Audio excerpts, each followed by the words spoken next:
Alors j'aimerais qu'on passe à un autre sujet maintenant, le Sénat et les fameuses ingérences intérieures. Alors c'est un nouveau concept typique de l'extrême centre.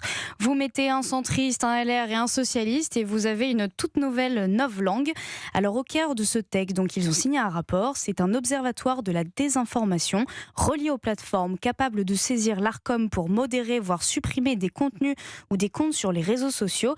Alors Elliot Maman, face à l'ampleur de la polémique et manifestement sur demande de Bruno Retailleau, Agnès Evren a écrit aujourd'hui un communiqué en catastrophe pour dire qu'il n'y avait pas de proposition de loi et que quand bien même il y aurait une proposition de loi, LR ne le signerait surtout pas. Elle a rappelé évidemment son engagement face à la liberté d'expression. Qu'est-ce que vous en pensez ? Oui, je pense, on parlait tout à l'heure de la qualité du travail parlementaire. Là, on a peut-être un exemple de parlementaires qui se sont un tout petit peu précipités sans complètement Pas rendu compte des mots. appréhender l'intégralité du sujet. Et en fait, ce qui est passionnant, c'est que donc ce rapport préconise notamment que pour différencier sur les réseaux sociaux des comptes qui peuvent favoriser la diffusion de fausses informations par rapport à la diffusion d'informations qui seraient vérifiées et qui auraient suivi un processus éditorial plus ou moins classique et professionnel, il faudrait avoir des fonds qui pourraient notamment financer des personnes indépendantes qui ont un grand public sur les réseaux sociaux et qui font tout ce travail professionnel. Donc c'est un peu le retour de l'espèce de label, vous savez, dont on avait entendu parler Absolument. il y a environ un an. Et également, une chose qui est intéressante dans ce que dit le rapport, mais qui là aussi vise complètement à côté, c'est que le rapport remarque que les intelligences artificielles, dont les Français se servent de plus en plus pour s'informer, ce qui est un problème, se servent de sources écrites pour recracher l'information que l'utilisateur demande à l'intelligence artificielle. Or, de fait, sur Internet, les sources écrites ne sont pas toujours vraies. Et sur l'actualité, les intelligences artificielles ne sont pas encore efficaces pour véritablement trancher ce qui est écrit mais faux par rapport à ce qui est écrit mais vrai. Et ça, c'est un vrai problème. Mais la réponse ne peut pas être d'avoir une espèce de surrégularisation, comme on sait si bien le faire à la française, avec un principe un peu de sanction pour rediriger les gens vers des sources qui ont été labellisées comme étant fiables.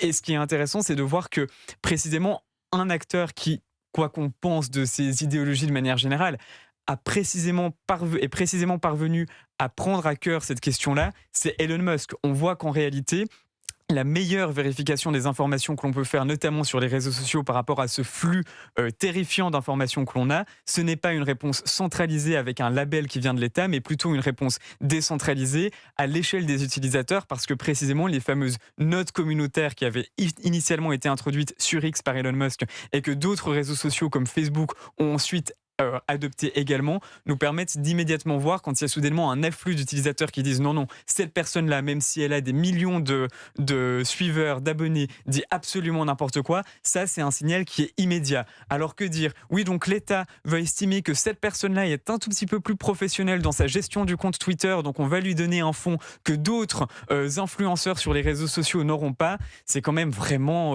compliqué et complètement aberrant, et on voit que là on est vraiment dans la mentalité ultra française, tout doit passer par l'État, on ne peut pas faire confiance à l'intelligence collective. Non, faisons confiance à l'intelligence collective. Bon, Sébastien Ligné, est-ce que c'était une très grosse erreur de com de Laurent Lafont ? Agnès Evren s'empresse un petit peu de le lâcher quand même. On peut pas y voir l'inverse. Ou alors justement, est-ce que la liberté d'expression est en danger et il ne faut pas être dupe et il faut faire très attention à ce genre d'initiative ?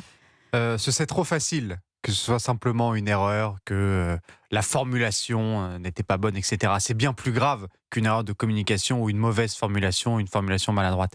On assiste maintenant depuis 10 ans à à un climat de censure, à un climat de régulation, d'autorégulation, de surrégulation de l'information qui me fait extrêmement peur. On vit quand même dans un pays qui, en l'espace de 5 ans, a vu la première chaîne de la TNT fermée pour des raisons idéologiques, la première chaîne d'information en continu de ce pays qui est aujourd'hui menacée quotidiennement par des hommes politiques qui préviennent déjà que s'ils arrivent au pouvoir, la chaîne fermera pour des raisons idéologiques, un pays dans lequel le président de la République en exercice a mentionné ouvertement l'idée d'instaurer un label de la vraie information, de l'information juste qu'il faudrait différencier des fausses informations, et un pays qui vit, et ça il faut le rappeler, il faut le marteler parce que personne n'en parle, qui vit maintenant depuis 2 ans sous le joug du Digital Service Act européen qui a été adopté par le Parlement européen, qui consiste à réguler les contenus digitaux et qui en fait a mis dans le même sac les contenus contenus réellement illicites, type pédopornographique, type